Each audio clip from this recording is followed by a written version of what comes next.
Bible verses about love your neighbor as yourself.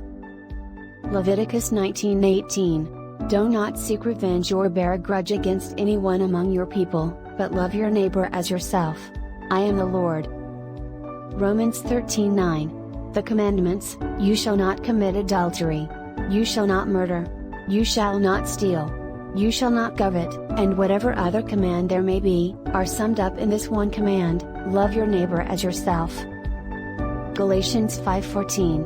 For the entire law is fulfilled in keeping this one command: love your neighbor as yourself. James 2:8. If you really keep the royal law found in Scripture, love your neighbor as yourself, you are doing right. Matthew 22:39-40. And the second is like it: love your neighbor as yourself. All the law and the prophets hang on these two commandments. Matthew 19:19. Honor your father and mother, and love your neighbor as yourself. Matthew 5:43-44. You have heard that it was said, love your neighbor and hate your enemy. But I tell you, love your enemies and pray for those who persecute you. Exodus 23:4-5. If you come across your enemy's ox or donkey wandering off, be sure to return it.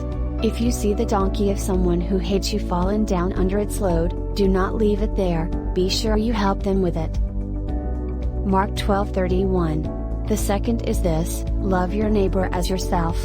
There is no commandment greater than these. Matthew 7:12.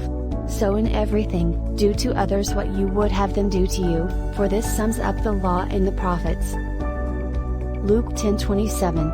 He answered, love the Lord your God with all your heart and with all your soul and with all your strength and with all your mind, and love your neighbor as yourself. 1 John 4:21. And he has given us this command: anyone who loves God must also love their brother and sister. James 2:8-9. If you really keep the royal law found in Scripture, love your neighbor as yourself, you are doing right. But if you show favoritism, you sin and are convicted by the law as lawbreakers. 1 John 4:7-8. Dear friends, let us love one another, for love comes from God. Everyone who loves has been born of God and knows God. Whoever does not love does not know God, because God is love. 1 John 3:17-19. If anyone has material possessions and sees a brother or sister in need but has no pity on them, how can the love of God be in that person? Dear children, let us not love with words or speech but with actions and in truth.